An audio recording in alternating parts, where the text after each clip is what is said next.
Thank you very much, Avli. Optic touting that 10-man roster. Dokla slots back in. Huge performance out of him on his Scion there in the top lane with a victory over the undefeated Clutch Gaming coming in to this one. Let's take a look at the pick order and draft here because we ended up with a rumble in the mid lane. And I think, Mark, you have some thoughts since we've been seeing kind of flex picks used all day, some to great effect and some to ill effect. How'd you feel about this one? I mean, as soon as I saw this draft, I absolutely loved it. I mean, it is a little bit of a tell to lock the non-meta rumble pick in as soon as you see the Akali, but it's still a flex. And so you can still move it around based off what else comes in, not after you've already seen both solo laners, and that allows them to get the Scion last pick. The rumble goes into the Akali. And then they'd still have a very heavy early game focus, which is what we were talking about in previous games, where like you have a Rumble and a Lee Sin and a Thresh who are great in the early game, but then you have late game insurance and the Kai'Sa and the Scion. So this is a very well-crafted team comp. Right, and then for Clutch Gaming, they have the Jace and they have the Lease, which is like one of the strongest top lane duos in the early game. But if you fall behind on that, it gets really bad because those two champions don't scale unless they're ahead of the curve of the game, if that makes sense. Like, Jace isn't that strong of a champion unless he's ahead of the game, like by a large margin, too. Oh, we know that well here in NA. It feels like the big difference between Korean Jaces in here in NA is that the Korean Jaces. But that was a Korean Jace. That was a Korean Jace. When he is a Korean Jace. He's been over here too long. He's taking a look, though, NA Jace. at that early game. The early skirmishes definitely went in favor of Optic here as Lyra contests for a scuttle, ends up causing his death and first blood to go over to that Lee Sin. Kind of set the wheels in motion for the top side of the map to start going in Optic's favor. Right. If I was a mid laner, I'd probably be question marking my jungler there because I'm under my tower. I can't really help you there, my friend. I'm sorry, but... Yeah, and then this one, like, feels bad for Huni because this whole skirmish is basically what destroys his laning phase. And, I mean, Dokla shut me the hell up from earlier in the day when I said, I don't care who Optic puts in, you know, Huni's going to crush him. And then Dokla shows up here and ends up picking up a number of kills, which put him so far in the lead that he could rush an Iceborne Gauntlet and then start solo killing Huni. So this skirmish that happened at Raptors is basically the deathbed for Clutch Gaming. Yeah, triple kill, came back to lane with like multiple cloth armors, and from there against two Doran's That's blades. not what you want to see as a Jace. At that point, it's not Huni's fault. He has a CS lead, but there's nothing he can do to punish that Scion. Now, that being said, surprising to me at least, Clutch still found a couple opportunities to kind of stab back into the game, most notably down in the bot lane. Demonte going big on the Akali, picking up a couple kills, and the Infernal Drake off the back end.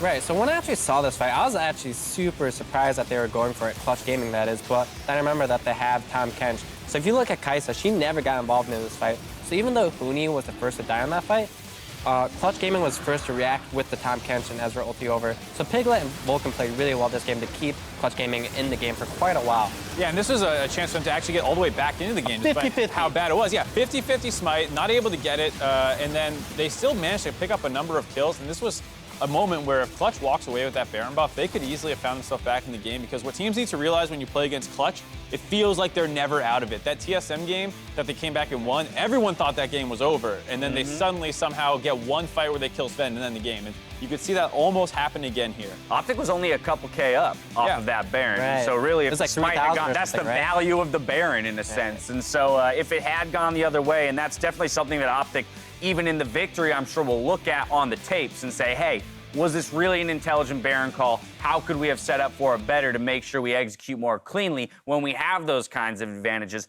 But for me, what I really loved about this was kind of that bridging of the gap of the composition crafted by Optic. And to see from early to late, they had options. They had the options the whole way through. And so even in those moments where things get a little dicey, you go, that's all right. Because even if it goes to 40 minutes, they still have win conditions. We have a Kai'Sa in our back pocket. Right, and I think it works so well like with who their players are too, not just on a comp level, but like what players you have and what you're playing against. You have Scion, the most reliable part of your team comp, up against Huni. You have Crown, your best player probably, on the biggest counter pick. Right, so like I thought this was just like a beautiful example of how to counter pick in League of Legends. So here we are, 3 games into the split. Optic sitting at 2-1, and let's remember that this is one of the teams people were least excited about in terms of their prospects by the end of the regular season. How are you reevaluating your thoughts around Optic as a squad moving through the spring split? I mean, I'm impressed. I think they're 2-1 with subs, right? Yeah, I mean, Crown looks absolutely amazing. Asta and Gate are doing a good job, you know, going even and then turning on when they need to. And Dokla absolutely smashed that lane. So, I mean, I don't know. Who knows where the ceiling is, but so far, this is as good of a start as they could have hoped for. Right, pretty crazy to think they're talking about these issues and Arrow's expected to return soon. But based on their current level of play, I haven't seen necessarily a reason to take Asta out. If Arrow was MVP Arrow of 2 years ago, sure, then I could say, yes, on return, you slot him back in. Based on the way the team's playing right now, Asta has not necessarily put the team in a losing situation at any moment. Right, but at the same vein, I would say, is he putting them in a winning situation, right? So a lot of these games, there's a lot of pressure that's being created through mid, their jungler, their top laner, right? Asta's doing his job where he's not dying and farming all, which is still a hard feat to do for a new player. But if they bring in Arrow, does that mean they have 3 winning points of contention? Top, jungle, mid, and bottom at the same time? Right. Then at that point, it's just like they become a force to reckon with. It's a good but tough position to be in because you have Dardoch and Crown right now, who I feel like are the kind of carries in the early game, and you don't want to make another resource-hungry player appear in the bot lane. Right, because there's only so many resources. Yeah, there's only so many resources. So Optic will have to answer these questions, but it's a good, difficult position to be in because you have options. How does this clutch loss feel to you? Because to me, we kind of looked at a few of those replays and we go, hey, look, this went real bad, real fast, in a way that negated Clutch's very clear win condition of like, was strong early top, let's win that, let's put Huni in a splitting position. That fell apart very quick. They still found some good fights and showed some resilience. The win didn't come, so they're sitting at 2-1, but is this still a team that you're fairly confident can contest for maybe a top 6 to top 4 position here in the LCS? Right. I definitely think that they're still a top 6 team for sure. As far as top 4, that's questionable, but we'll see as time goes on. I would say that as long as their mentality is good, they shouldn't be too concerned. This isn't the first time Huni has had a bad game on Jace or a random pick top, you know? And it's showing that even if he falls behind, their mid lane and bot lane can keep him in the game long enough to get to the points where they have this 50-50 Baron. So if I were a Clutch, I'd be like, okay, we messed up this game a little bit, but it's still pretty good. Both teams moved to 2-1 here at the end of day 1. Week 2. As we wrap up the day, let's see where the teams fall in the standings. At the top, we've got Team Liquid, followed by Cloud9, Clutch, FlyQuest, TSM, and Optic. That's a big clump at 2-1. With 100 Thieves and Golden Guardians holding it down in 9th. Let's check in on your predictions for the day. You guys were in perfect alignment, which just means, I believe, that yes.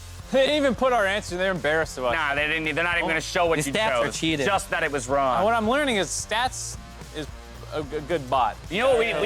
We need to get the season, the split totals for StatSbot on there because I only saw your guys'. I think they're crushing us, so let's keep it off. Only 3 losses for StatSbot. That was the quickest I've ever heard anyone jump into my ears. I don't want to hear that. I like how we call it bot too. Like it's not a person who put out how StatSbot. But to be fair, there's like a Dota 2 bot that's beating pro players, right? So these bots are getting advanced, man. It's not fair. It's not our fault. We're working at a disadvantage here as puny humans. All right, when we come back tomorrow, 100 Thieves and Golden Guardians each aim for their first win of the split. That's right, they're both 0-3 as Team Liquid and Clutch face off in Game 3. That's an exciting one. And a few more matches before we close out the weekend. Gentlemen, which one are you putting the spotlight on? Number 1, man. 2-0-3. Someone gets a win tomorrow. Yeah, someone gets a win, and someone goes to 0-4, which I think we heard the stats about. It's like 90% of the time almost unrecoverable in terms of playoffs. That's when depression sinks in on the team. They look at their record, they're like, oh my God, guys, we're doomed. And it's also important not just from like, a stats level, but 100 Thieves was this team we're hyping up coming into the season. Yes, they've had a tough record so far, but Golden Guardians should be a win. And if they end up dropping this game, you really have to reevaluate if they're even a playoff team. Right, even to a degree, we were hyping up Golden Guardians just by virtue of the player upgrades, right? We've seen that just by upgrading individual players doesn't necessarily mean that the team success is going to follow. We're still waiting to see that synergy. Now, if you're sitting there begging for more league action, well, beg no more, because top-tier EU competition is just around the corner in the LEC rebroadcast, where Game 5 had former teammates Soaz and Bwipo facing off in the top lane. See who comes out on top in that calamitous clash after we sign off. Now for myself, the casters, the entire live broadcast crew, thank you for watching. We'll see you tomorrow for more of the LCS. Good night. Bye-bye.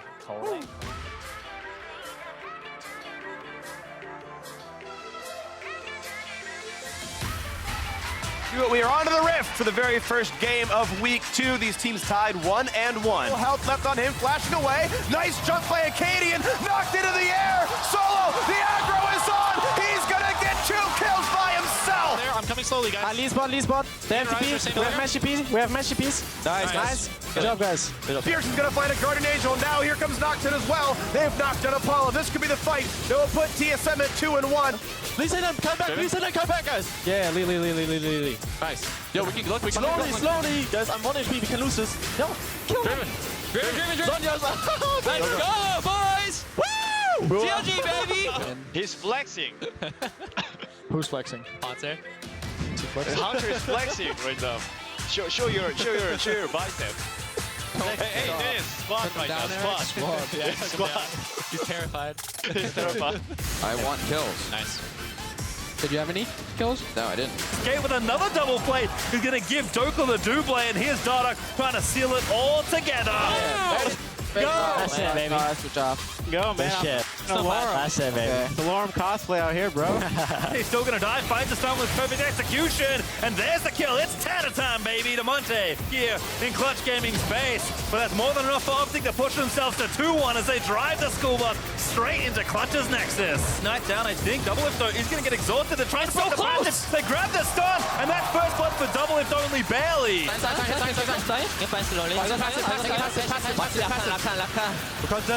Rakan's dead, take it slow. Okay. I'm doing it. I'm getting Farm KDA. Okay. Nice. Get this. I'm gonna be trophy soon. Yeah, right. Good joke.